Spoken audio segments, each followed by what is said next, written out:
Hey gang, good to see you all here. It's me, Bryan. Really excited to be joining you today to talk about breath and what we can do with this amazing tool that, frankly, a lot of us have taken for granted, maybe learned some bad habits along the way. Let's see if we can identify some of that and clean it up, because really our breath can have such a huge impact on our life. And I've been really fascinated with the breath for a number of years now. I study a lot and teach a lot in the yoga world, pranayama world, breath work, meditation. I do quite a bit of training and studying in that world. And so I'm excited to share some of that knowledge with you today. So the breath is such an immense force in our physical, mental, emotional, even spiritual lives. It is so intricately connected to so much of what we're doing. It's really worth our while to pay attention to how we are breathing. Most of us don't think about it because we don't have to, right? We just keep on breathing, and if we don't, well, we die. And so we don't actually have to because our body does it for us. But we live in a culture where we have kind of fallen out of the natural patterns and rhythms of nature. And in that falling out, we've adopted a lot of really bad habits like breathing with our mouth, breathing with our chest. We're taught to suck in our belly and puff out our chest, men and women alike. And this is actually a really terrible way to breathe. It's not how our body was designed. So there's a couple things I want to start with right away that we can identify about our own breathing patterns. The first is whether or not we often breathe through our nose or through our mouth. It does make a difference, right? Yes, we can breathe out of both. And it's important that we can breathe out of both, because if one of these pathways were to be closed, we would suffocate and die. So it's really nice that evolution has provided us with a backup plan should that happen. But it's very, very clear when we look at biology and science which orifice we are supposed to be breathing out of, which one we are designed for breathing, and that is by far and wide the nose. So inside of our nasal cavity, a lot of us, if we didn't look at a medical textbook, wouldn't know. We just have this small little thing on our face with these tiny little holes, and that's what we think of when we think of our nose, right? But actually, it's about the size of a small fist or cue ball inside your head. And if you take your tongue and you feel the top palate of your mouth from that hard palate back to the soft palate, that's the bottom of your nasal cavity. It's very big, very deep, and very intricate. And inside of this nasal cavity are these really intricate designs called turbinates. And if you took a seashell and chopped it in half, it would have that sort of design. And we have one on each side of our nasal cavity. And they're designed to slow the air and put it through this specific pattern to help incoming air get to the right temperature and the right moisture content, as well as filtering out particles. We've got all these hairs on our nose as well that help to do this, so they don't get into our lungs, right? They're getting rid of pollutants from our system. And so when we breathe out, we're re-warming this nasal cavity, re-moistening this nasal cavity, and we're maintaining some heat within our body. So there's a very specific design that we have these turbinates in the head. So breathing through the nose is really the way that we have evolved to take in oxygen. On top of that, we have certain gases that are created in our nasal cavities that we don't get the benefit of when we breathe through our mouth. And the biggest one here is called nitric oxide. Not nitrous oxide, the laughing gas. Nitric oxide, which has actually the particle itself won, I think, a Nobel Peace Prize for the people that discovered it. But you may know this as the active ingredient in Viagra. This is how we all know what nitric oxide is, because it is a vasodilator, right? So it helps us with sexual function, men and women. But it also is a bronchodilator, so it helps open up our breathing airways as well, the alveoli in the lungs, right? So it's critical that we get this into our system, and it's created in the paranasal cavities. And so when we mouth breathe, we're not getting this critical gas that's produced in our body. So this is another reason it's really important for us to breathe through our nose.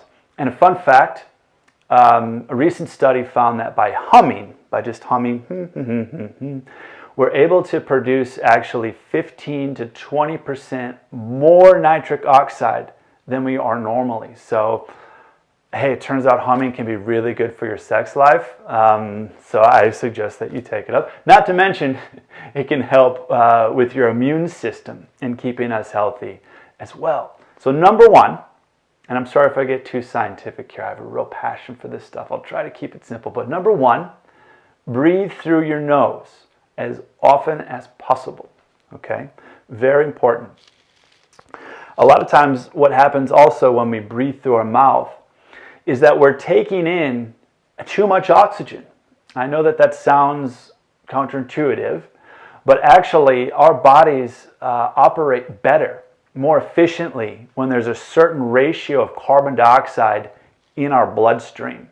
And when we're breathing through our mouth, we are actually flushing too much carbon dioxide out of our body.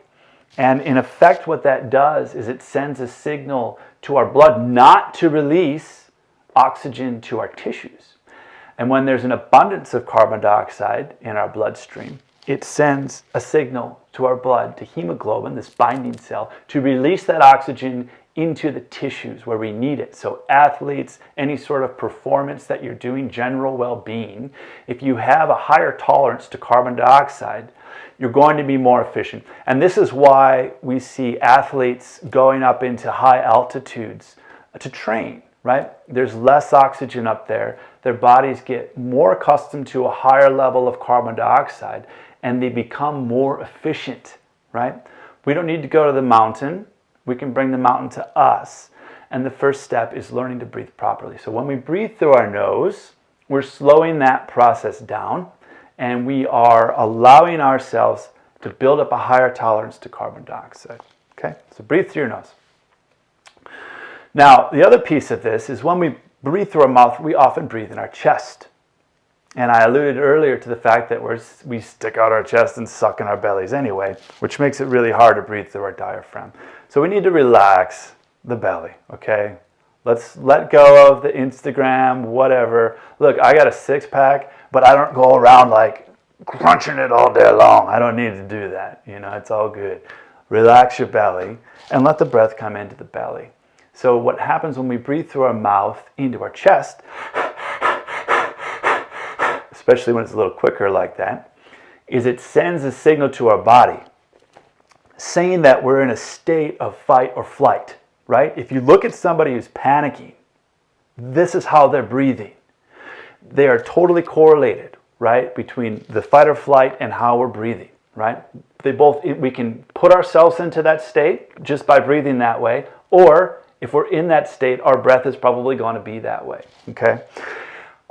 Alternatively, if we breathe through the nose and deeply, and when I say deeply, I don't necessarily mean fully, I mean deeply. So down into the diaphragm, we are putting ourselves into the parasympathetic nervous system. So this is our rest and digest phase, okay? So as we breathe slower, deeper into the body, it calms us down. It's just the way it works. Let's do a little experiment, shall we? I've been talking an awful lot, so let's do something here. So sit up nice and tall, make yourself comfortable here. And I want you at first, we're going to take some breaths through the mouth. I want you to fill up, I want you to breathe into the chest through the mouth. We'll do like 10 breaths. Let's do them together. You ready?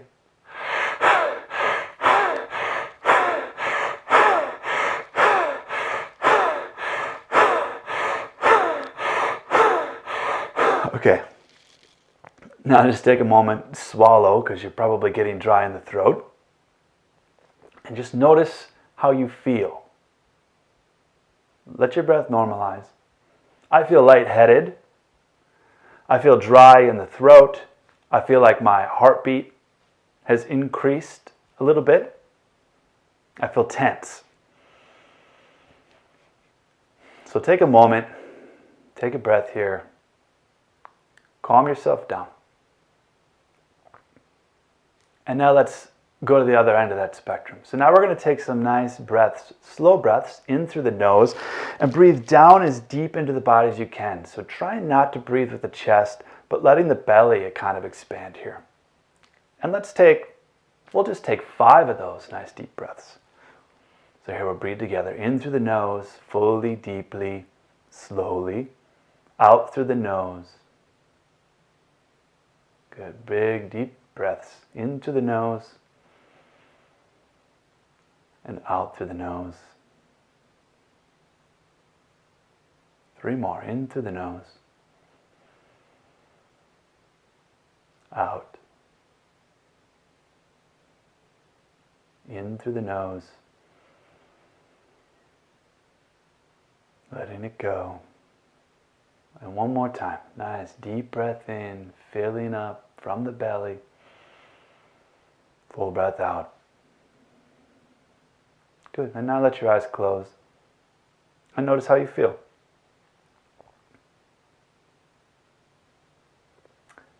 Let your experience show you. Okay? In my body, one feels like high alert and one feels like chilling out. And this is an incredible discovery, really, because it gives us power. It gives us the power to regulate how we're feeling in a given moment. We live in a very high stress, very active, all the time, go, go, go society, right? And if we don't have something going on, what do? We reach for a little triangle and we start scrolling through it, right? We're looking to entertain ourselves, watching Netflix. We're constantly stimulated, which puts us in this active state all the time. Right? It's very important for us to take control of that stress and bring it back down. And the breath is a beautiful tool to start doing that. And we don't have to take time out of our days to do it. All we have to do is breathe. No one's going to know what you're doing. You can do this in the car, when you're walking, all over the place, right? All we got to do is chill out, breathe down deep into the diaphragm, slow it down, in through the nose, down from the chest into this lower abdominal region, okay? And we have a lot of power there, okay? So sometimes I find that people have a little bit of trouble connecting to the diaphragm to understand how do we actually access this part of the body. Obviously, we can't see it, right? Some of us are so ingrained with chest breathing that we just don't know how to do that, okay? So take your hands here and just feel the bottom of your ribs. So we're feeling along this area between the abdominals and the ribs. And if you just kind of feel up and in, you kind of have to soften your belly to do this. And walk all the way around your rib cage, all the way to your back. Okay? It's a circle. It's like a big disc. This is our diaphragm. And when we breathe, so the diaphragm rests like this. When we breathe, it expands down. When we exhale, it comes back up. And we breathe in, it goes like this. Exhale, it goes like this. Okay. So another thing that's happening is the diaphragm, every time we take a breath in, should be massaging our organs. Okay. And this helps with a lot of things. It helps with circulation. It helps with digestion. It can help with our reproductive organs as well. As we breathe in, it's massaging down. When we only chest breathe, we're missing this. Okay. But sometimes it's hard for us to figure this out, right? How to actually use this. The first thing we can do is just place our hands on our belly. And as we breathe in, trying to let those fingers come apart. So here we're really kind of exaggerating the belly. Again, the diaphragm comes all the way around, so it's really going down. But this helps us to a certain extent.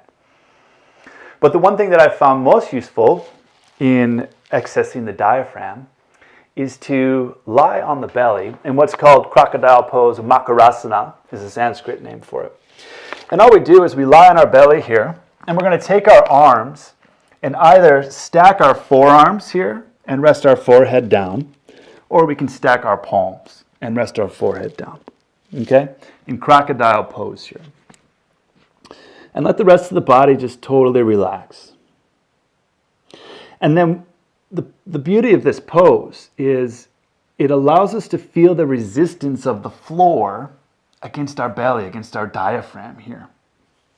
So just take a moment here, slow down, focus completely on the breath. And notice the resistance in the belly as you breathe in. The chest is elevated, so there's nothing going on there. Keep the breath down low in the abdominal area. And you'll notice the resistance of the belly pressing into the mat. You may also notice the resistance on the sides of the body expanding. And you may even be able to pick up on this expansion through the low back. And what we're picking up on here is the movement of the diaphragm. So take a few more breaths like this. I recommend that you do some crocodile breathing every day or every few days. Not only will it help you connect with that part of the body, but it'll actually also help you strengthen the diaphragm because you're getting this resistance down into the mat. So I recommend sandbag breathing, but if you don't have a sandbag, Makarasana is a wonderful way to strengthen that diaphragm. So take a couple more breaths here. Really just noticing, feeling all around the midsection of your body, this 360 degrees here. Really connecting. Okay, this is the muscle that we're using to breathe. This is a healthy breathing pattern. Good. As you're ready, you can go ahead and start to press yourself back up. And let's come back to a comfortable seat. And now that we've learned to connect with this diaphragm, let's see if we can access that muscle in an upright position. So, remembering back to when you were laying on your belly, and see if you can breathe the same way here, sitting up. So feeling that expansion through the lower abdominal area, all the way around to the low back, and down all the way to the pelvic floor. If we can relax the pelvic floor, we can feel the breath move that low. Obviously, our lungs don't reach to the pelvic floor, but what we're feeling is the pressure of our organs against that pelvic floor, okay? A couple more breaths. If you can keep this access throughout the course of your day and do most of your breathing here diaphragmatically, things are going to get a lot better, right? The other aspects of breath we want to consider is eventually, as we strengthen the diaphragm, we want our breath to be smooth, so not shaky like we're sobbing, nice and smooth. We want it to be silent as possible, unless we're doing specific breathing practices, but for the most part, silent breath. Obviously through the nose, as we've already established. Deep. And by deep, I don't mean full, I mean deep, like deep down into the diaphragm. And we want to strive to have an even breath, right? So breathing in for the same count as we're breathing in, out for the most part, right? So if we're breathing in for a count of 4, we're going to breathe out for a count of 4. For the most part, in general, this is a nice, healthy breath, which becomes effortless, okay? We train ourselves to do this. We don't need to think about it as much. Awesome. So, once we've learned how to breathe, now we can manipulate the way that we're breathing to help us achieve certain states, right?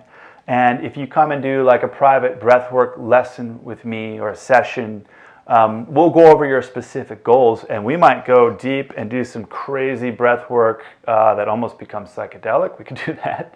Or we might not. We might go the opposite direction and really work on some things that help calm us down if we've got a lot of anxiety or something like that. So today, I'm going to give you a couple of tools for your tool belt that you can take with you and do pretty much any time. There's no restrictions on these. Some of the things we do, I don't recommend people that are pregnant do or people that have cardiac issues, but the things we're doing today are perfectly safe for everyone, okay?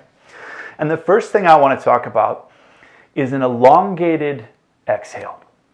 Elongated exhale. So as we're breathing out longer, it does this very interesting thing inside of our body. It lowers our heartbeat. If you have a very sensitive pulse oximeter, which measures your blood oxygen and your heart level, you'll notice that it increases slightly as we breathe in and it decreases as we exhale. So we can literally slow our heartbeat down with our breath. So let's try this together, okay? When we have like high anxiety situations, we're nervous about an interview, something at work, whatever, we're angry in traffic, we can't fall asleep at night, this is a wonderful tool, okay? So very simply, what we're going to do here is we'll breathe in for a count of 4, and we're going to try to breathe out for a count of 8. So we're going to try to double the exhale. And let's try this together here. So sitting up nice and tall, relax the shoulders, reestablish that nice diaphragmatic breath, so down deep into the abdominals. And then let's breathe in together for a count of 4, 3, 2, 1. Exhale, 8, 7, 6, 5, 4, 3, 2, 1. In for 4, 3, 2, 1. Out for 8, 7, 6, 5, 4, 3, 2, 1. In for 4, 3, 2, 1. Out for 8, 7, 6, 5, 4, 3, 2, 1. Good. Take a few breaths here. How do you feel? Now you may want to adjust the ratio. So if you found that 8 was too long and that you were gasping for breath on the inhale, you've gone too far. Okay? You may want to shorten that to in for 3, out for 6, or you may want to do, in for 4 and out for 6, right? Play around with the ratios so that it is effortless and smooth. Most of us can do in for 4, out for 8. Work with that, okay? You can do that anywhere you want to, in the car, walking, before bed, all good. And it should help calm the body down. Now, you may need to do this for 5 minutes or so before you really feel an effect, okay? It's not an instant cure. Sometimes it can be, but most of the time it's not an instant cure, okay? But try that out. The second thing I'd like to teach you that you can take home with you is a technique called samsriti. That's the Sanskrit word for it. It basically means breath of equal hold. It's been called square breathing, box breathing, and this is actually a technique that's very, very old, but it's more recently been applied by institutions like the Navy SEALs, for example. They teach this to Navy SEALs because when they're in high stress situations, they need to be alert and focused and yet calm. And they teach them this breathing technique to help keep them in that state. So this is a wonderful thing that we can use throughout the course of our day as well. And basically, it goes like this. Boxed breathing. It's a square. So we breathe in for the same count. Let's say 4. We breathe in for 4. We hold our breath with full lungs for 4. We're going to exhale for 4. And then we're going to hold our breath at the bottom with no air in our lungs at all for 4 seconds. And the cycle continues. So in, just like a box. Okay? As long as we need to. Let's try this together. Again, sitting up nice and tall, shoulders relaxed. Breathing through the nose into the diaphragm. So together we'll breathe in for 4, 3, 2, 1. We're going to hold. 3, 2, 1. Breathing out. 4, 3, 2, 1. Hold no air. 4, 3, 2, 1. Breath in. 3, 2, 1. Hold for 4, 3, 2, 1. Breath out. 4, 3, 2, 1. Hold at the bottom. 4, 3, 2, 1. Breath in. 4, 3, 2, 1. Hold. 4, 3, 2, 1. Breath out. 4, 3, 2, 1. Hold. 4, 3, 2, 1. Good. Return to normal breathing. Check in. How do you feel? Again, we can do this box breathing for 5 minutes, and we will see a definite shift in the way that we are feeling. It's really nice in a pinch. And again, it's something that people won't really know that you're doing unless they really pay attention to you. Okay? So another tool in the toolbox. I highly recommend you try it out. One last thing. Sometimes we're feeling very imbalanced. We're feeling off a little bit. Something's not right with us. One tool that I find very effective for helping rebalance the nervous system, rebalancing the hemispheres of the brain, the right and left, and calming us down, is a technique called Nadi Shodhana. Nadi Shodhana, also called alternate nostril breathing. Okay, and it's a very simple thing. There are many different methods and techniques associated with Nadi Shodhana. I will show you the most absolute simple version. Okay. If you do some sort of private with me, we can get into a more complex pattern, but this is the most simple one. And again, if you feel you got to make a presentation, you got a few minutes backstage, or you got some time in your car in a parking lot, or right away when you wake up, or before you go to bed, Nadi Shodhana is a wonderful thing to help bring us down. Okay, and all we're going to do is we're breathing in through one nostril with the other closed, and then we close that and breathe out through the other. You can do many things with your hands. You can fold the first two fingers in. You can put these two fingers between your eyes and use the thumb and ring and pinky finger to close. You can do something like this. It doesn't really matter. What matters is we take one hand, we close one nostril, we breathe in, we close the other nostril, we breathe out. Okay? So I'm going to guide us through this, and we'll just do a few.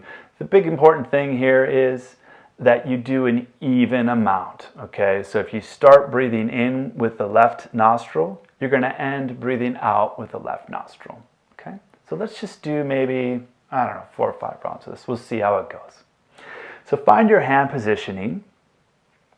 I like to fold the pointer and ring finger down, middle finger down, and use my thumb, pinky, and ring fingers to close my nostrils, but do what's comfortable, okay? Start here again. Take a breath, relax the shoulders. We're breathing through the nose, still breathing into the diaphragm. Okay? We're going to plug the right nostril, take a breath in through the left. Plug the left, exhale through the right.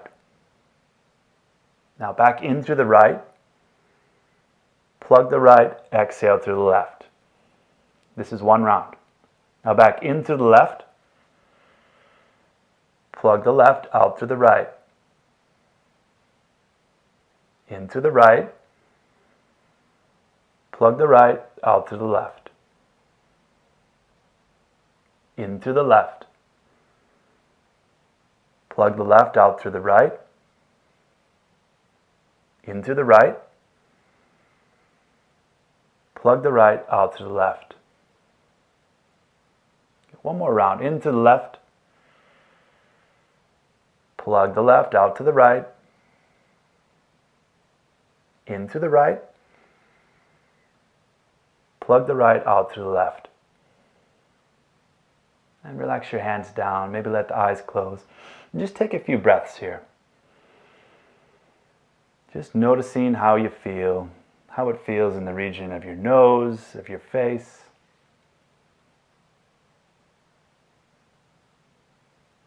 How you feel emotionally, mentally.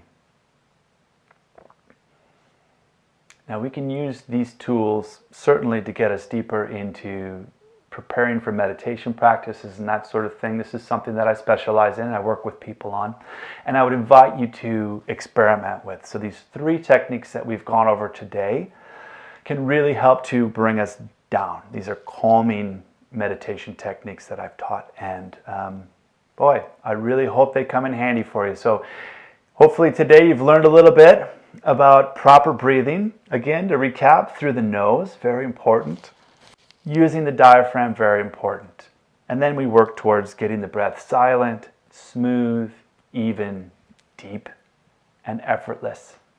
Once we do that, have strengthened the diaphragm through things like crocodile breathing or sandbag breathing, now we can start to manipulate our breath and use it as a tool. So I hope that's been eye-opening for some of you.